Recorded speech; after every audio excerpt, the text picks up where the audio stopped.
Firstly, I want to thank Jesus because I couldn't do this on my own. I know He carried me through today and God just took care of everything.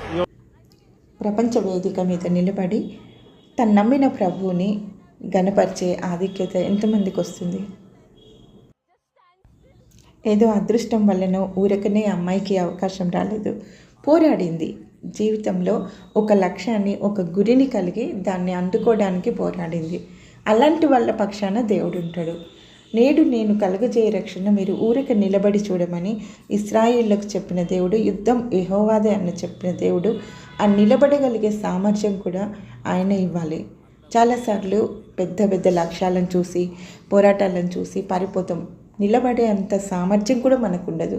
మనల్ని బలపరిచే దేవుడు గొప్ప దేవుడని, గొప్ప కార్యాలు, అద్భుత కార్యాలు చేయడానికి మనం ముందుకు రాము. ఎంతమంది యువత గొప్ప దేవుణ్ణి కలిగి ఉండి కూడా ఆ దేవుణ్ణి సరిగా ఉపయోగించుకోకుండా వాళ్ళ జీవితాలు ఎందుకు పనికి రాకుండా ముగిస్తున్నారు. వాళ్ళకు ఒక లక్ష్యం ఉండదు, గురి ఉండదు, ఏం చేస్తున్నామో వాళ్ళకే అర్థం కాదు.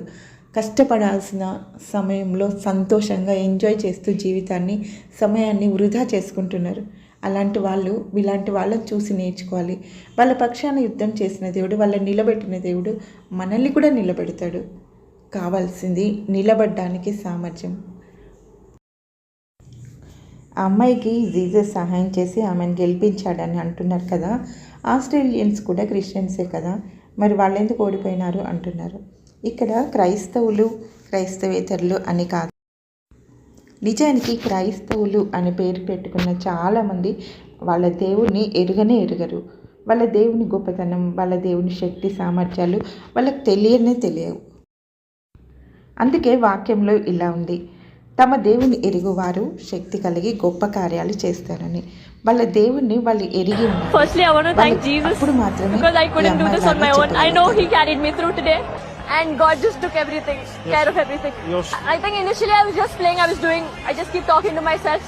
But towards the end I was just quoting one scripture from the Bible, scripture that says, just stand still and God will fight for you. And that's what I did. I just stood there and He fought for me. క్లిష్టమైన పరిస్థితిలో దేవుని వాక్యాన్ని నమ్మి స్థిరంగా నిలబడి పోరాడింది. దేవుని ఎరిగి, దేవుని వాగ్దానాలను విశ్వసించి ఆయన కొరకు సమర్థవంతంగా నిలబడి పోరాడగలిగే ప్రతి ఒక్కరికి దేవుడి విజయం ఇవ్వగలడు. Praise the lord.